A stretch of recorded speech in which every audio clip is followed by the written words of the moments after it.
profundamente. El problema demográfico. Hoy por hoy, si nosotros miramos el mapa de toda la región, entre el río Jordán y el mar Mediterráneo hay 5.900.000 judíos y 5.300.000 palestinos. ¿Cómo? 2,5 millones en Cisjordania, 1,5 millones en Gaza y 1.300.000 en Israel, que tienen nacionalidad israelí. Dicen los expertos en demografía que en cuestión de unos años, no se ponen de acuerdo en cuántos, el número se puede equiparar. ¿Y qué ocurrirá entonces? ¿Qué puede pasar? ¿Qué pasará con el Estado judío y democrático? El gobierno de Israel tendrá que tomar decisiones drásticas para hacer frente a este problema en los próximos años. Claramente es posible que eso ocurra en la próxima legislatura o como máximo en la siguiente. Pero es un problema que hay que resolver y en el que las alternativas son varias. La ideal, ojalá fuese posible, sería llegar a un acuerdo con los palestinos y sacarse de encima 2,5 millones de palestinos. ¿Será posible hacerlo o no? Mantener la situación actual significa que o hay que controlarles y ocuparse de la basura en los campos de refugiados de nuevo y de sus hospitales y de sus escuelas, o darles un voto para mantener el gobierno democrático. Y me decía algún líder palestino que algún día el primer ministro de Israel se podría llamar Mohammed. Eso no puede ocurrir. Yo no me fui a Israel a los 16 años para vivir en un estado en el que el primer ministro sea Mohammed. Aunque no tengo nada contra Mohammed. Pero el Estado judío tiene que seguir existiendo como Estado judío y como Estado democrático. Y por lo tanto, eso es un problema que tendrá que ser resuelto. Shlomo Ben-Ami, que es un gran personaje, fue ministro de Exteriores de Israel, me decía hace unos días que él cree que al final lo que puede ocurrir es que Israel tenga que hacer otra retirada unilateral, como la que hizo en Gaza en el 2005. El problema es que si Israel hace eso, deja el campo abierto para que los radicales se apoderen, los islamistas se apoderen de Cisjordania, como ocurrió en Gaza.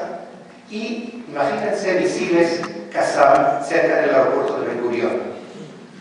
O sea que esa es una grave patata caliente para este nuevo gobierno. Y yo sé que la PID no va a dejar que no se tomen decisiones en los próximos años. El siguiente problema les afecta a ustedes de forma directa. La delegitimación del Estado de Israel.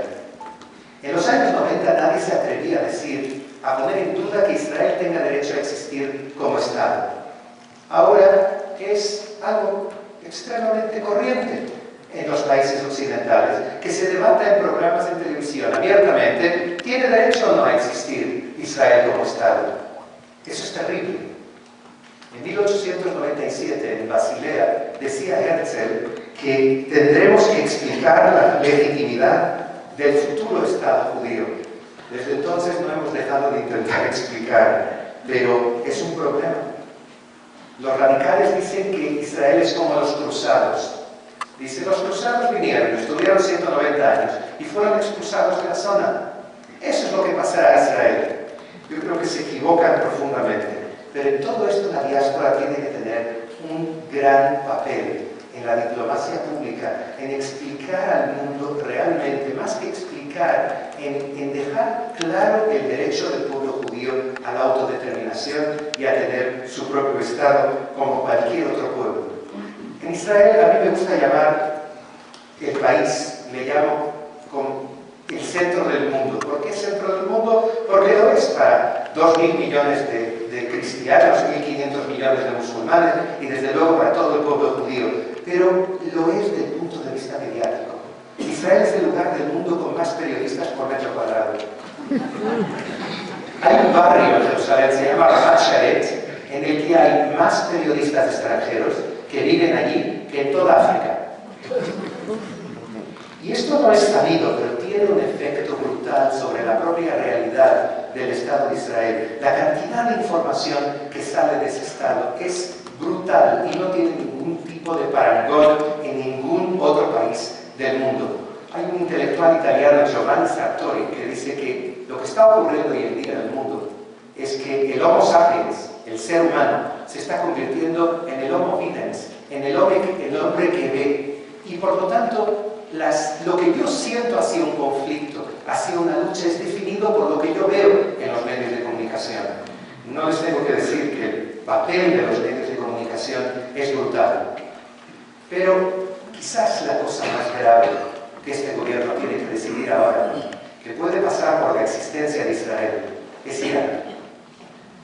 En la entrada ahora ustedes vieron un artículo que creo que fue distribuido con una entrevista que le hice a un desertor iraní, alguien del régimen, un cónsul que abandonó el régimen, desertó hace unos años, 2 años y medio, y que me cuenta todos los secretos del proyecto nuclear iraní.